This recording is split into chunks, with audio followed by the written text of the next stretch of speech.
is with much appreciation to receive this invitation from Pastor Mary Cyphers and from all of you to bring today's message, and thank you for this honor. And to all of you joining us in your place of worship, welcome. Columnist Richard Ledermer recently said of these times, "My hairline is in recession, my waistline shows signs of inflation, and all of this is plunging me into a deep depression." He certainly has a way of recounting the negatives in our lives through an eye of humor. But now perhaps it is time to just take that moment to reboot and to look at our lives through a lens of gratitude. Such a lens helps us to focus on how we approach life. It prepares us to decide which path to take. One of bitterness or one of gratitude to God. Of course, there's going to be those days of unexpected hurdles, events that just seem to test our resolve. But however a situation unfolds, it is good to just pause, to take the time to be thankful. Thankful to God for all the good in our lives, as this keeps our footsteps firmly in our walk with Christ.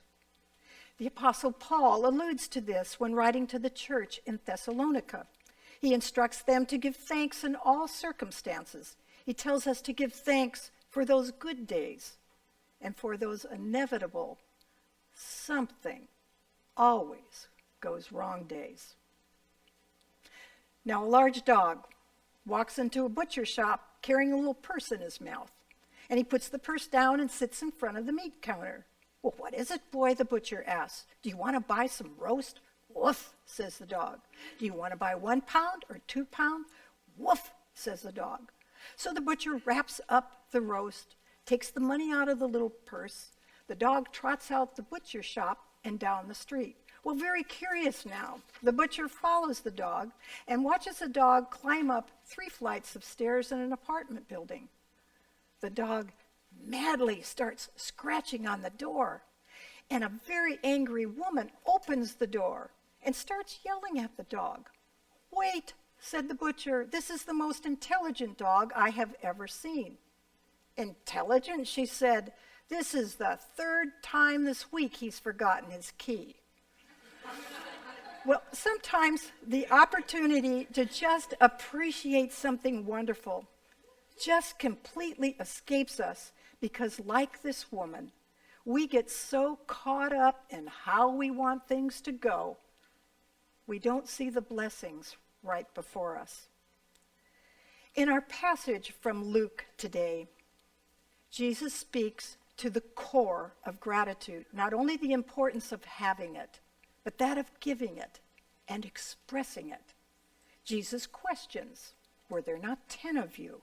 making the point to offer our gratitude to God. And for the leper who returned to praise God, an even greater miracle unfolds. Not only was he physically healed, but he was also healed spiritually. So what comes with spiritual healing? It is the capacity and the assurance to know that by having faith and expressing gratitude to God, whatever we face, whatever life brings us, whatever life throws at us, we're going to have the strength to endure it, the power to grow from that experience, and through our faith, we will find purpose. Such was the case with Philip Lakowski.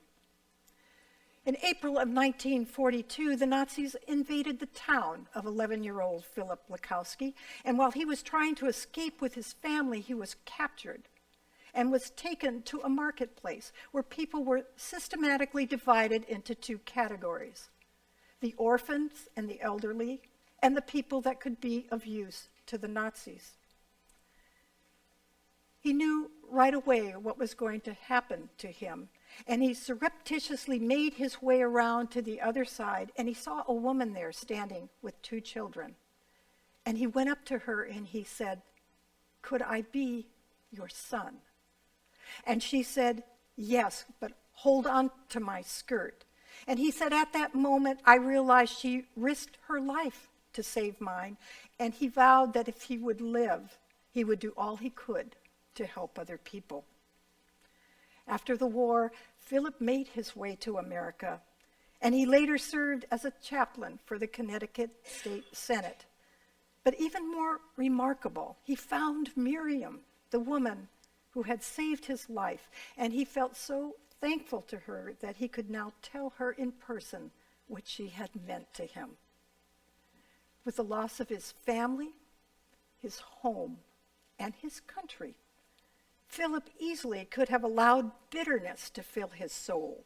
But like David, who praised God no matter what he faced, Philip too thanked God for his many blessings and for the blessing of Miriam, who he was able to care for her for the rest of her life.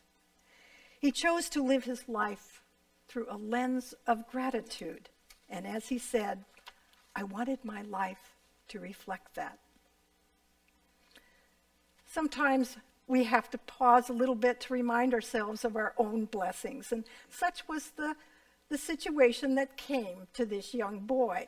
In addition to his regular allowance that he received from his mother for doing jobs around the house, he thought he might deserve some extra money for doing extra things. So he wrote that on little Post-it notes and put it around the house. How very thoughtful of him. For washing the dishes, Mom, you owe me another $10. And for cleaning my room, another $15. And for cleaning up that yard in the back, another $25. Mom, you owe me $50 more. Now, the mother puts the money on the dresser, but she also left a little note of her own. Dear son, for carrying you 9 months and being sick as a dog, no charge.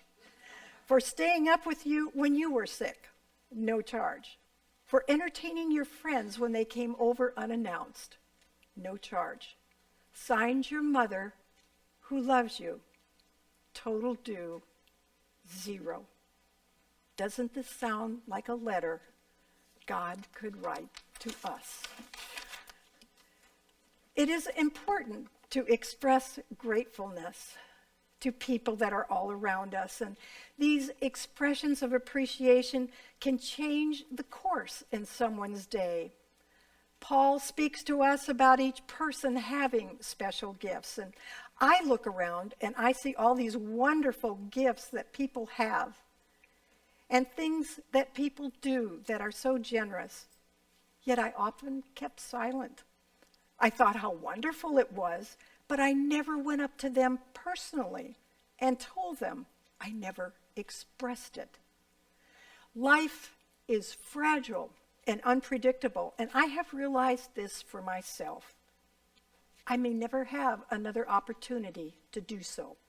And there have been times that I have regretted not expressing my gratitude in a more personal way. I want to avoid looking in that rearview mirror and seeing the reflection of friends and coworkers and people I've met and just wished that I had told them. Now, is it possible? Is it possible, and I say this with a little humor, to express too much gratitude? Well, in all my years of working with people, I haven't met a person yet, not one yet, who has come to me with this particular complaint. Dakota, please help me. I have just been given too many compliments, gifts of gratitude, and words of encouragement from my coworkers, families, and friends. This has just got to stop. Moments of gratitude, they have come to all of us at different times in our life and at different intervals. I had the honor of serving as a principal at several schools in Southeast San Diego. These were all very high-risk school environments for students, and several students lost their lives needlessly to violence in the neighborhood. This was more than just an assignment for me, as my work felt more like a calling and an opportunity to be part of healing and change. But I was filled with gratitude for the teachers and the staff, and they were the blessing. Their spirit never wavered, nor their dedication ever faltered. They gave more of themselves to make a positive impact on the children and the community, probably than will ever be known. But as I prepared for school in the morning, for all the unexpected changes that could come and challenges, this was my little ritual, my mindset. Of course, I would start with prayer. But then I would get up and I would look in that mirror and I would place my invisible clerical robe on before leaving for work. That invisible robe seemed to fortify me to meet the challenges of the day and everything that was going to come. It reminded me of who I was to be and how I was to serve the teachers and the children and the parents of this community. But sometimes the realities of a high-risk community spill onto a school. And for me, this moment of gratitude clearly stands out in my mind. At my school, we were always on the alert for potential violence, and thankfully, this incident occurred when most students were gone. Teachers were working in their rooms, the doors were closed, but they were not locked.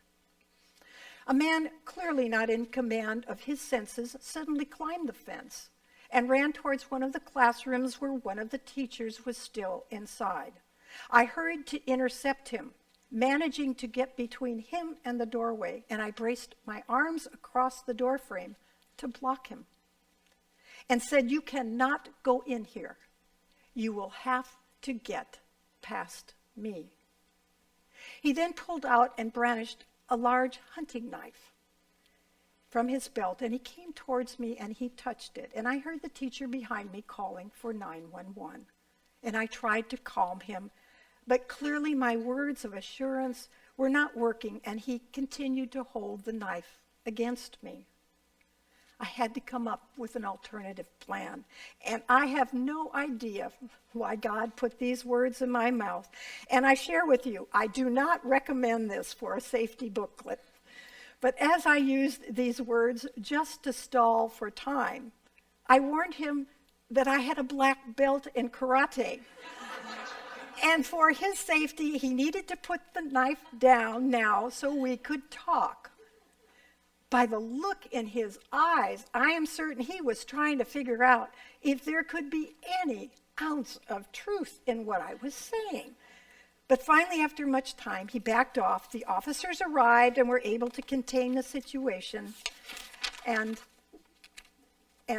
that was all. When we had finished, I sat in the car for some time and prayed, giving thanks that nothing happened to the teacher and that I was able to walk away. But I was grateful because I knew I had already received the greatest gift before this incident: salvation. God's gift of Jesus, who died for all of us. And for that gift, we are eternally grateful to God. Oh, and greeting me the next day, piled on the middle of my desk, was an assortment of 84 black belts from the staff. Jesus taught us to help others. And when we think of how Jesus lived his life, he spent 1 week of his life in Jerusalem working for us to achieve our salvation. And he spent 3 years in Galilee working with us, empowering us, and training and teaching his disciples. But he spent 30 years in Nazareth just honoring us as human beings. He was already showing us the importance of helping others and the importance of giving gratitude to God. You know, for the most part, our work and ministry that changes lives isn't rolled up into some big event that calls attention to itself. Rather, it is simply what we do for others. We may think they are little things, but to someone else it means so much.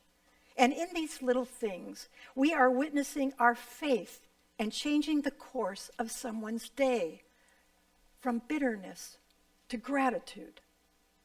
As we go out into this world with Jesus' ministry to help, trust in God that at any time and in any way you plant seeds of kindness and compassion, they're going to remain in each person that you touch. And although you may not see or know the results of that instantly, they're going to resonate within another and flourish and blossom in God's time. In the spirit of John Wesley, who encouraged us all to do all we can, please know this in your heart. You are God's blessing because you are the faithful. Just as Jesus stopped on that road for the lepers, you stop on that road every single day. Jesus awakens in each of us that potential of putting our gratitude into action just by walking our daily path and adjusting that focus in others, by giving our time to someone, by providing words of healing, encouragement, and comfort, just doing whatever we can to make someone's life a little better. That is love. So if I may, I would like to invite you for just a moment to visualize yourself on a mountaintop, awash by sparkling stars in the sky. And as you gaze at this little valley below, there is a gathering of people.